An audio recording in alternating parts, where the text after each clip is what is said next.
The artist and designer Mary Watts, until rather recently, was primarily known as the wife of a famous Victorian painter, having married George Frederick Watts in 1886. But over the last 10 years, both at the Watts Gallery and much further afield, a tremendous amount of work has been done to try and reclaim her own substantial and impactful narrative. As a result, it's now possible to explore not just her successful career as an artist, designer and sculptor, but also her work as a dynamic entrepreneur, as a Surrey businesswoman, as a cultural philanthropist, suffragist, and of course, as the powerhouse who founded Watts Gallery in 1904. With a profound appreciation of the artistic, social and economic value of art, as this talk will go on to explore, Mary Watts played a central part in the promotion and development of the arts and crafts movement in Surrey. And before I get going, I should say that really today I am entirely indebted to the work of numerous academics, scholars and curators, as well as the wider community of staff, volunteers and supporters at the Watts Gallery. To name just a few, Veronica Franklin-Gould, Desna Greenhow, Luciella Rose and Mary Mahone have collectively laid the foundation stones for us to be able to explore this significant woman today. And I hope, I'd ask you to put your hands up, but I won't. I hope you visited the Watts Gallery already, but if you haven't, hopefully by the end of this talk, Mary's empowering narrative will inspire you to do so. But to begin with, I wanted to say a few things about who Mary Watts was. Having been born in India in 1849, the tragic death of her mother just 2 years later meant that she and her siblings were sent to live with the paternal grandparents in Scotland. Her early youth was spent living at Ardowry Castle, that you see behind me, on the shores of Loch Ness.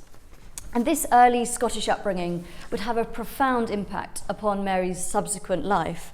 And you'll see as I go through the slides that the history, art and symbolism of Celtic art is a recognisable influence in much of her greatest projects.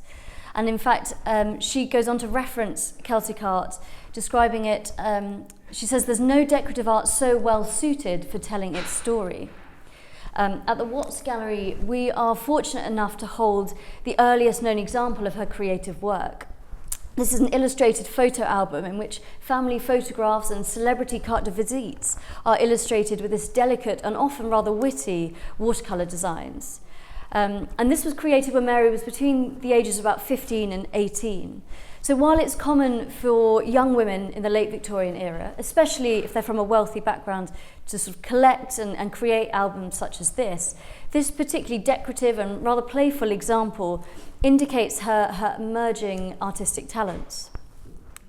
Now, in 1870, Mary moved to London to train as an artist, studying first at the South Kensington schools and then at the Slade School of Art. She was part of a generation of women who, for the very first time, had substantial access to professional art training. And like many of her contemporaries, she initially began to work in watercolour, which at the time was deemed to be sort of suitably ladylike as a medium for women artists. And she created quite a number of subtle and delicate portrait studies such as these. But she soon broke away from the narrow parameters of watercolour. And while at the Slade, she had the opportunity to train in clay modelling under the French émigré and sculptor Dalou.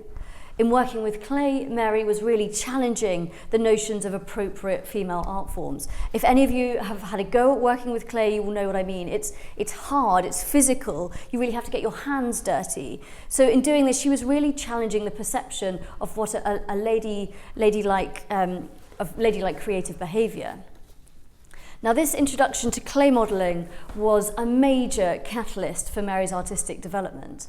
And from this point onwards, her art often centres on working with terracotta in one way or another. But it also sparked an interest in cultural philanthropy. During the 1880s, while training and working in London, Mary ran classes for the Home Arts and Industries Association. At St Jude's School in Whitechapel, she taught clay modelling skills to a class of boys who were otherwise generally employed as shoe shiners. Founded in 1884, the Home Arts and Industries Association sought to revive traditional skills that they believed were otherwise under threat by the sort of increasingly mechanised production of materials during the Industrial Revolution. The emphasis on active participation in craft and the impact that that has on social improvement derives from Ruskin. Supporters believed that flourishing traditional crafts would help to sustain communities, providing workers with a creative output and satisfaction that they maybe perhaps didn't get through working in a factory. And this belief goes on to become a leading principle of the arts and crafts movement. In fact, even as late as 1917, Mary publishes an article referencing their founding objectives. And you can see on the slide behind me, it says things like, to train the eyes and fingers of its pupils, increasing their value as workmen, which is a quite profoundly Victorian idea. But fill up their time, the time of lads and girls, providing occupation of a kind that will keep them happily employed at home, enabling possessors of art, knowledge and culture to impart their gifts, and to revive old handicrafts, now almost died out. Now, the ethos of the Home Arts and Industries Association was one that Mary thoroughly committed to. And as I'll go on to explore, it really underpins both her creative and philanthropic work in Surrey throughout the rest of her life. But in 1886, Mary marries the artist George Frederick Watts. They had met for the first time 16 years earlier while she was studying in London. She would go and visit his studio at Little Holland House in Kensington, and by this point Watts was one of the great sort of sages of the age, and he acted initially as a sort of mentor. She would take work to show him and seek his advice, but as well as finding him a source of creative inspiration, Mary was rather impressed with his democratic philosophy. The belief that art had the power to impact and transform lives was something that they both shared from the outset. But following their marriage, the couple travelled on a rather extensive and enviable honeymoon, and Mary filled her sketchbooks with the sights that she encountered while travelling through Egypt, Istanbul, Athens and Italy. And the rich imagery that you see here then goes on to provide a wealth of inspiration on her return. Now, for many women artists, as you'll know, marriage in the late 19th century meant the end of a professional career, or at least the substantial curtailing of one. But that was not so for Mary. Instead, their marriage was in many ways a rather modern one, a creative partnership in which they shared ideals and even artistic endeavours. And this is evident in the design of their Surrey home, Limneslease. Located in Compton, just south of Guildford, it was commissioned from the arts and crafts architect Ernest George, and it was completed in 1891. The house was deliberately designed as a studio home. You can see, well actually I was hoping you can see distinctive long windows of an artist's studio, but there is a badly positioned tree just slightly in the way, but you'll have to trust me. But this house is really a sign of their equal partnership, because it's built not just with one studio, but two. They had a sort of his and hers setup with a corridor interconnecting them. Now, located in the depths of the Surrey Hills, this was intended as a winter retreat where they could collectively escape the London smogs. They named the house Limneslease, which is rather unusual. It's based on limner being the traditional name for an artist or craftsman, and lease because it was their shared intention that this house would give them a new lease of creative life together.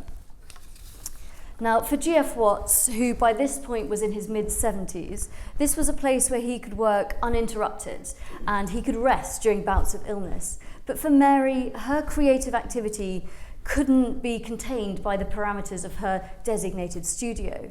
In fact, the fabric of the house itself acted as a catalyst for new directions in her art, the walls and ceilings becoming a blank canvas upon which she could experiment and trial new ideas. She developed increasingly ornate and complex patterns, all inspired by her European and wider travels.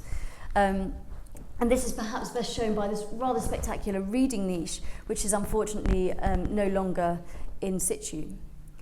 The ceilings are the earliest example of Mary trialling a new type of shallow plaster relief. And throughout the house, she develops a unique visual language. The panels that you see behind me in the sitting room are decorated with quite a wide variety of intricate designs. In the entrance hall, the ceiling is covered by a series of panels dedicated to different religions. This is the panel dedicated to Hinduism. Collectively, this installation was inspired by Mary's developing interest in the parallels that she could find between different belief systems. and that interest is something that reaches its fruition in the design of the Watts Chapel. But following her marriage, Mary really focuses her efforts on working as a decorative artist. In addition to the house itself, she had a thriving career designing jewellery and textiles. This rather beautiful enamel brooch, which is again based on a Celtic knot, emphasises the influences of her early Scottish upbringing. This is known as the Pelican Carpets, which is a rather spectacular thing. It was a design commissioned from her by Liberty & Co. And we're lucky enough to have an original version in the collection at the Watts Gallery today. Now, having moved out to Surrey, both GF and Mary were moved by the extent of rural decline that surrounded them. The late 19th century was a period of substantial agricultural depression. Industrialisation was causing the erosion of local crafts, and nationwide distribution of cheap, industrially made available materials was undercutting labour-intensive, small-scale manufacturing. This is a well-known narrative that here in Haslemere is also probably quite familiar. But this in turn led to low wages, a lack of employment in non-metropolitan areas, and of course the eventual depopulation of rural areas as people were forced to move to towns and cities to earn a living. So in response to this, Mary endeavoured to find an opportunity to engage the local community in Compton. It was in her studio at Limnesleafs that she launched another clay modelling class in line with the Home Arts and Industries model. She held these classes on a Thursday evening, and in fact, this is a slight plug, but at Watts Gallery today we still hold art classes on a Thursday night in homage to this enterprise, and they're fantastic. I definitely encourage you to come along. But Mary's aim for this Surrey-based community project was in many ways greater than the original ambitions of the Home Arts and Industries programme. She wasn't just teaching the local community a craft just to purely enrich their day-to-day existence. This had a purpose. And after teaching people some basic clay modelling skills, they were able to create the decorative panels that adorn the exterior of a new mortuary chapel that you see behind me. Now, plans to create a new cemetery in Compton had been underway during the early 1890s. Once the parish had acquired some land from the Losey estate, Mary wanted to create a place for the community to be able to go. Crucially, this was a building that was intended not just as a site of mourning, but one of celebration and memorial. So she set about designing the Mortuary Chapel, and between 1895 and 1904, she involved 70 people from the local area in its construction and execution. The chapel is made out of terracotta, which was found locally. Initially, it was actually dug out of a seam found on the Watts' own estate. It's the iron-rich soil that you get in Surrey, particularly to either side of the North Downs Way, that gives it that very distinctive, strong orange-red colour that you see here. And that use of local materials was, of course, fundamental to the arts and crafts movement. Reacting against mass production and large-scale monopolisation, the movement encouraged the revival of locally produced materials. One famous example of this is Munstead Wood, Gertrude Jekyll's Surrey home, which is designed by the arts and crafts architect Edwin Lutyens. He famously used the oak trees that had grown on the land where the house was to be built to create the structural frame for the house itself. Now, the Watts Chapel, in being built by the local community and being made out of the materials quite literally dug out of the ground around it, it fundamentally aligned both with the social and artistic ethos of the arts and crafts movement. The exterior was built between 1895 and 98. It has a rather unusual footprint, this circle intersected by a cross, which recalls both Greek Orthodox architecture, but it's also inspired more widely in particular by the Buddhist stupa at Sanchi in India, and there are drawings of that in Mary's sketchbook, so we know that that's a direct reference she was drawing on. And I think this helps to indicate the wide range of cultural references that underpin a Christian building, which is quite unusual. Now, the building draws upon a really eclectic mix of styles and influences. Mary incorporated Celtic designs alongside the sort of structural proportions of Romanesque architecture. There are intricate patterns inspired by the Art Nouveau, and even ancient hieroglyphics, which Mary encountered on her honeymoon in Egypt, have a presence within this assortment of influences. Mary developed a complex symbolic language, And if we just take a look at the main frieze that you see behind me, it takes its imagery from the book of Proverbs. Each quarter uses a different bird to symbolise an aspect of the human spirit. In the centre here, an owl symbolises wisdom. In the other 3 sections, a peacock is a symbol of renewal because it would lose its tail feathers in the autumn only to grow them again in the spring. An eagle with its tremendous vision is a symbol of light and sight. And the pelican, who in ancient mythology plucks its own breast to feed its young, is a symbol of selfless love. Considering the Christian context of this site, this also has quite strong Eucharistic overtones of spiritual renewal and salvation. Now, the buttresses of the chapel, and I'm afraid I couldn't find an image of this, but the buttresses have the most ornate decoration running up the side of them, which is actually a tree of life. It begins at the bottom with flowers and plants, and then it moves up through the sort of animal kingdom to man and woman, the sun, the moon, the stars, and even angels right at the top closest to heaven. The entrance to the chapel is rather spectacular. It has these most magnificent doors, which are made of chestnut and oak. They were carved by the Compton wheelwright, Thomas Stedman, and even the ornate hinges were made by the local blacksmith. So again, this is another example of Mary using her artistic projects to support local craftsmanship. The archway is surrounded by angels that look alternatively up and down, symbolising that this is a place for mourning and celebration. And when you look closely, they're rather wonderful. You get a real sense of the individuality of everyone's separate designs. No two are the same. And what I think is particularly interesting is there's a real mix in quality, let's say. This is not really just about creating high art. It's as much, or if not more so, about celebrating participation and community-wide involvement. Now, the Whitechapel was consecrated in 1898 by the Bishop of Winchester, but Mary Watts's work does not stop there. Art classes resume, now with the intention of creating large-scale plaster panels to decorate the interior. Now, you might expect a mortuary chapel to be relatively sombre in design, but that is certainly not the case here. Instead, you have the most original and significant wall painting, one of the most significant wall paintings in England.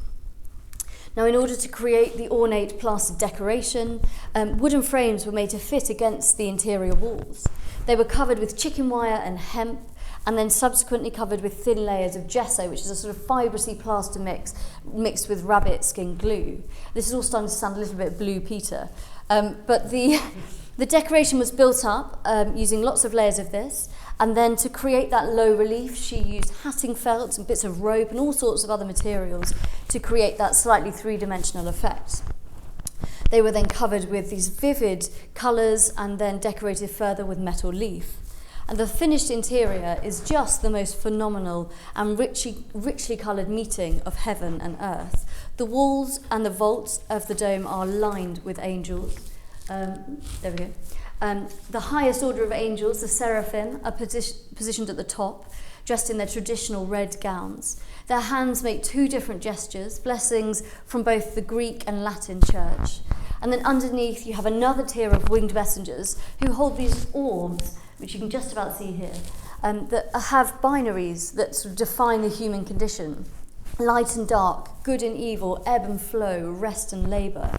Then at the very bottom you reach the earthly realm, and that is decorated with 30 small plants and flowers. You see the mushroom behind me, which is rather sweet, a thistle, poppy, snowdrop, and so on. And there is a rather lovely urban legend, and unfortunately none of us can quite work out where this originates from, but it's thought that the local village children were employed to create these flowers, which is a rather lovely idea and certainly conveys the intention to engage the whole community. But we're yet to be able to actually sort of nail down where that comes from. Now, the entire design is bound together by the weaving branches of a tree of life, and you can see the tree roots just along the bottom there. It's the idea that the earthly realm is thoroughly bound to the spiritual. Following the completion of the chapel in 1904, Mary said the following: "Every bit of decoration of this chapel, modelled in clay of Surrey by Compton hands under unusual circumstances, much of the work having been done gratuitously and all of it with love that made the work delightful, has something to say. Today, it continues to stand as a testament to her achievements, both as a talented and incredibly original artist, but also, of course, as a philanthropist and an advocate for a broader arts and crafts philosophy. It also continues to prove popular with our resident cat. And this is possibly our most successful social media post in history. Following the successful completion of the Whitechapel, Mary saw an opportunity to expand upon her work with the local community. Participants from her clay modelling class expressed an interest in turning their recreational lessons into a professional career. She was eager to provide the community with both artistic and financial support. So Mary readily transformed this social enterprise into a village industry, and that became known as the Compton Pottery or the Compton Potters Arts Guild. With the creation of this new initiative, Mary's work with the community outstripped any ambitions originally held by the Home Arts and Industries Association. From the outset, the Compton Pottery was run as a guild, which allowed each employee to have some level of financial investment in the enterprise. This was no longer just about using art as a means to improve lives, it was providing the local community with an essential source of employment. At its height, the pottery employed around 17 men and a number of women, mostly from the immediate community. And with a population of less than 800 at the time, this was a significant economic contribution to the village. Now, a commercial pottery needed premises, so in 1901, the Wattses financed the creation of the Compton Pottery, which was built at the bottom of the hill beneath Limnersleys. It's where our rather lovely shop is situated today. Rapid expansion followed, and a larger kiln was required. And then when plans for the gallery for Watts Gallery were drawn up in 1903, accommodation for 12 apprentice potters was included. So this led the early gallery to be referred to as the hostel. Now, endeavouring to make, in Mary's words, make even common things on good lines, the work at Compton Pottery began with the design and distribution of garden pots. Before 1900, the majority of terracotta ware in Britain was imported from Italy. It was expensive and it was often broken by the time it had arrived. The other challenge was, of course, the British climate. We don't necessarily have such Mediterranean weather over here, which any keen gardeners will know is still a problem today. Now, Mary explained that the pottery aimed to, quote, through the right preparation of local clay to achieve greater durability. The designs produced by Mary and a number of others within the Compton Pottery were predominantly Celtic in style. From large unglazed pots, sundials and gravestones to hand-decorated ornaments, the Compton Pottery used local clay to produce a wide variety of wares. Now, in 1917, Mary reflects back on the early difficulties that the pottery faced, because at that time, initially, they were dependent on local brickyards. She explained that these problems were happily brought to an end by the discovery of an excellent vein of clay, again found over a few acres of the Wattses' land. This increased the speed of production, it reduced costs, and simultaneously enhanced Mary's vision that the pottery should be local and a self-sustaining enterprise. Though ideal for the production of large terracotta objects, it's not suitable for finer modelling.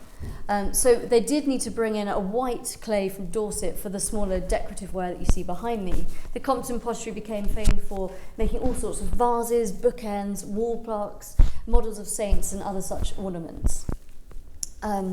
Now, in addition to significant local impacts, the pottery developed a substantial national standing, and it prospered throughout the early 20th century. Liberty & Co. on Regent Street stocked their works, and contrary to Liberty's policy, they even allowed Compton ware to be marked with its own stamp. Architectural commissions were received from Edwin Lutyens, and Gertrude Jekyll commissioned a garden pot that was subsequently marketed as the Jekyll model. Miniature Compton pots were used in the garden that Jekyll created for Queen Mary's doll's house. I've got a slide here. The Compton Pottery, even as a result, received a visit from Queen Mary herself. So following Mary's death in 1938, the Compton Pottery continued to thrive. Business eventually sort of started to cease in the early 1850s when, following the Second World War, the demand for decorative ware was substantially reduced. partly to do with changes in taste post-war, but also obviously the ongoing impact of rationing and widespread economic decline. Now, when G.F. Watts died in 1904, Mary Watts embarked on a new phase of her life and career. She became an active member of the women's suffrage movement. She was a figurehead of the non-militant suffrage movement in the community, and her opinions were liberal and progressive, but not radical. She even designed a banner for the movement that you can see behind me. Colourful banners such as this were a really important part of the suffrage spectacle. They were held aloft at meetings and used on outdoor parades. On Mary Watts's banner, a winged woman, reminiscent of the angels in the chapel, appears above a number of core principles of the political movement: unity, justice, liberty and strength.